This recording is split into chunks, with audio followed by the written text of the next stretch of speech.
Morning.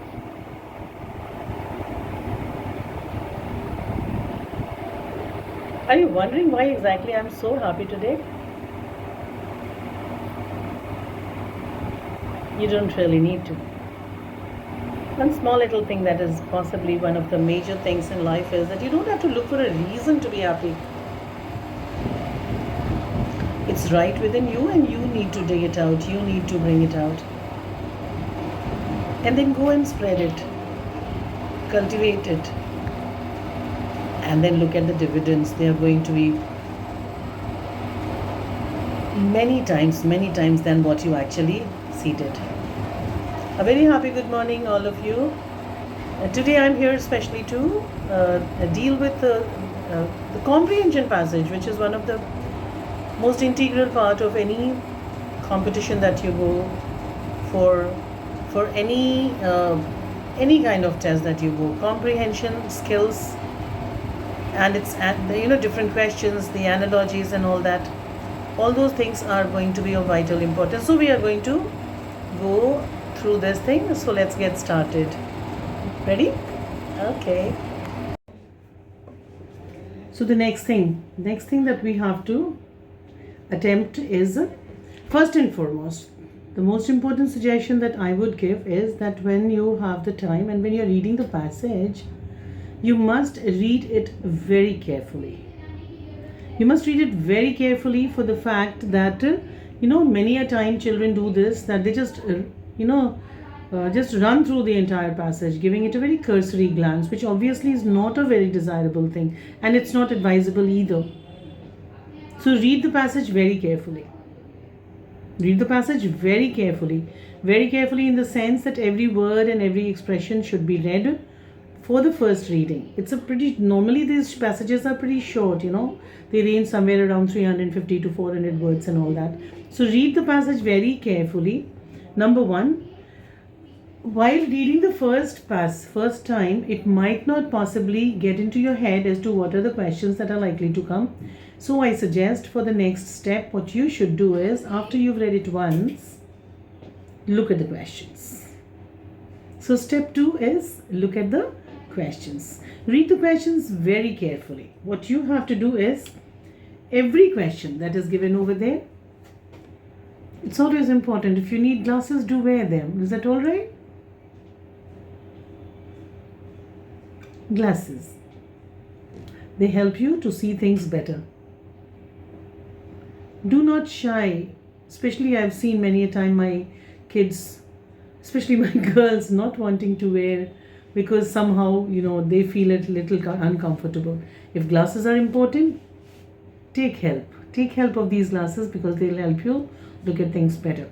Yes, you can desire, either you can go for a progressive kind or you can go for the ordinary kind, depending upon both the things. Number one, the usefulness, and number two, the affordability.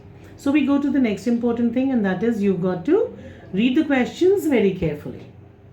Read the questions. Read it is, whether it is a why question or it is a when question or whether it is a where question or is it a why, how question. So reading of question is very carefully to be done.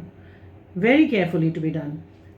Missing out one alphabet, missing out one note, missing out one the could possibly be extremely dangerous for you.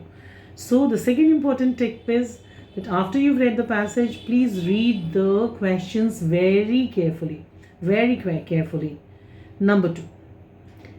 Next we go to the third important thing, and that is whenever an answer is expected,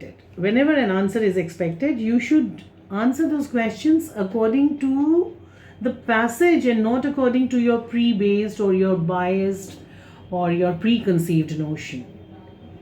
Sometimes it has been seen that when children get a passage which is which they are very familiar with, like say for instance a passage on globalization, a passage on global warming, a passage on personality development, so they have certain notions in their head and they want to retain that, so they start answering the question as per their presumptions, which is absolute, not only wrong but also dangerous. It would be really very expensive for you. So what you have to do is that you have to bear in mind not to be preconceived when it comes to writing an answer. Write the answer in accordance with the passage. Got it? Yes. We move on to the fourth important thing, and that is when it comes to multiple choice questions. One of the major errors children often commit is that as soon as they've read the first option, they feel so overconfident about the answer that they do not even care to read the third or the fourth or the second option. I would suggest you must always read all the options, and only the most appropriate answer is to be marked. Is that all right? So this is very, very important that you mark the closest, the most appropriate answer. Maybe the third one that you are choosing is a little close, but the fourth one that you choose or the first one that you've chosen is the closest. So the answer has to be obviously the closest option possible. But once again, I repeat the fact that do not ever base your answer on your presumptions. Answers have to be based in accordance with the questions, right? Moving on to the next important point, and that is vocabulary questions. Now, in vocabulary questions, one of the things that you have to bear in mind while marking them is that the word or the phrase that is expected should be exactly in accordance with the word that has been given as an option. So what you have to do is, like supposing the word is in noun form, so the answer ought to be in noun form. If it is an adjectival form, the answer ought to be in adjectives. If it is a particular tense, even in tense, you see, if it is in past tense, the answer ought to be in past tense, and accordingly. So while answering the questions, you have to exercise these thoughtful ideas when you are attempting this most vital section of your question, and that is the comprehension. The word itself tells comprehension means you've got to understand, comprehend. You are expected to comprehend. You won't have a teacher over there to tell you what it means. Whatever you have learned over the years, whatever you have learned during your classes, that will all come handy to you. So what I would suggest is that whenever you are attempting a comprehension question, read the comprehension passage once, read the questions thereafter, and let the question be followed by once again one more reading. And when you are doing the second reading, it is then that you can cross check the answers along with the question and accordingly mark the answers. And here your work does not come to an end still. Hold on.